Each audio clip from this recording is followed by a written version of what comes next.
Crypto had its worst quarter since 2011. Bitcoin, it peaked way back in November at 69,000, and it is now at 19,500. And the title is Contagion versus Capitulation. We have a lot of on-chain analytics which give us a sense of the capitulation in the marketplace, and also a sense of what is going bad out there. Well, crypto had its worst quarter since 2011, and it's a much more mature market than it was back then with the boom bust. So that's saying something. The S&P down 20% year to date, NASDAQ down roughly 30%. So the stock market has not seen a worse year to date since 1962, and that was when the Cuban Missile Crisis took place. And then what happened after that is we ended up in the Great Society, guns and butter, and inflation took off. But first, so it's been a very, very rough market for investors. We think there is light at the end of the tunnel. The light is that the Fed is getting a lot of signals that will ultimately end up in the lagging indicators called the PPI and the CPI. They're getting a lot of indicators, and I think a lot of companies are going to be telegraphing in their earnings reports this next month that we are in recession. And I do believe the Fed will do a double take. Crypto, it has been an incredible month, and fears of systemic collapse have been rife in the marketplace. So we've seen Bitcoin, it peaked way back in November at 69,000, and it is now at 19,500. It is still higher than its pre-COVID 7,000 to 10,000 range, and it is just about at its 2017 high. So this could be some support. It is below its 200-week moving average, which is at 22,500. So there is some concern that that is the new resistance. Now, as we've seen the last month play out, talk about a reach for yield. Crypto personified that. DeFi personified that. And we knew that the Luna Terra experiment with algorithmic stablecoins was not going to work. It was backed by nothing. And I remember we did a podcast with Do Kwon. It's still on our site, and I remember listening to it twice because I couldn't understand what he was doing or saying. I am an economist by background, and so I really do try and noodle through these things, and I just didn't think that was going to work. And it failed in spectacular fashion in May, and has taken Celsius down with it, Voyager Digital, 3 Arrows Capital, BlockFi almost. It was very interesting to see BlockFi's last funding round at $3 billion. This is a lending platform, and tried to do another round recently at $1 billion.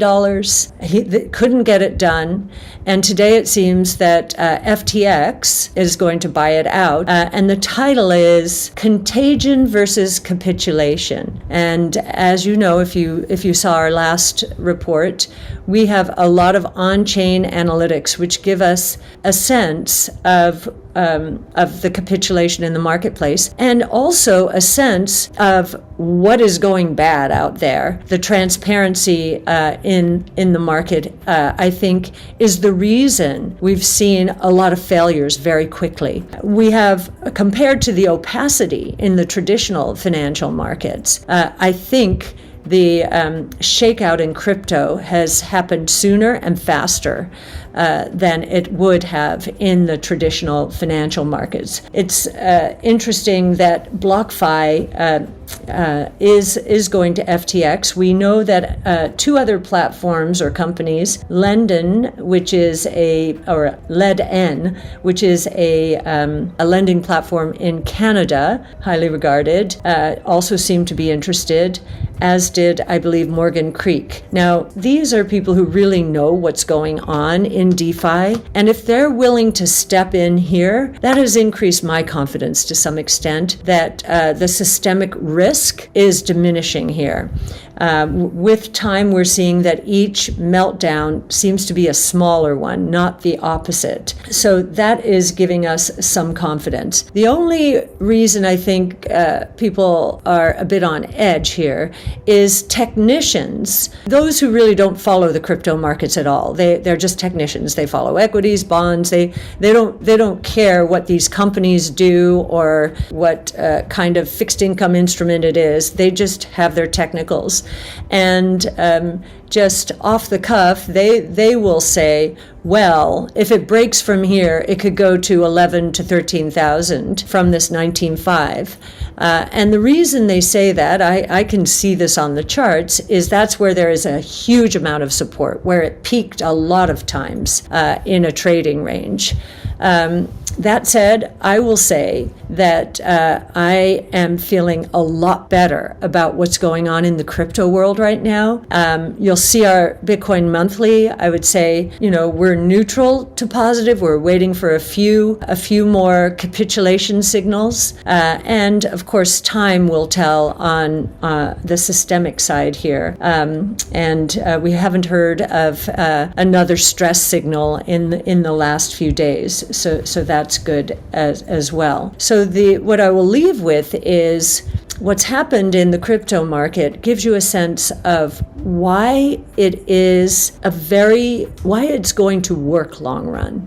It's transparent. And there's a lot more trust in the crypto ecosystem because of the transparency and the over-collateralization than I think there is in the traditional financial markets. And when we wonder, why are the CDSs going up on these banks? We wonder about the reach for yield and how leveraged some of these situations are. And we don't know where they're hiding. And so maybe that's all this is like, okay, the crypto market has alerted us that this reach for yield went way too far.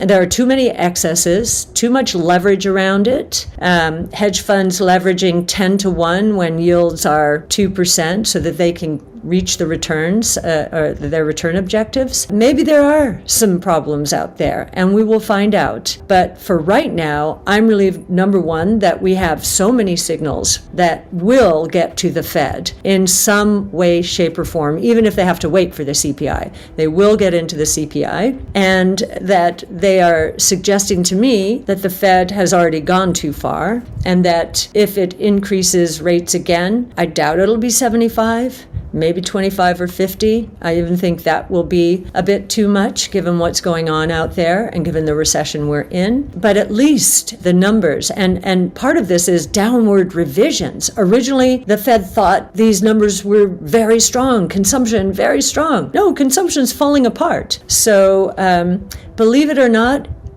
bad news is good news now, as tends to be the case in a bear market when inflation is a concern. So bad news is good news, and it's always darkest before the dawn. And I believe we've passed the darkest place. There are others out there. We're reading them in the press. They say, we're only halfway there. And I think they follow algorithms. I've watched a bunch of algorithmic behavior that, just chases an idea until it stops. And I think we're getting close to that point where they, who seem so right with their negative stance over the last year or so, will be on the wrong side of that trade.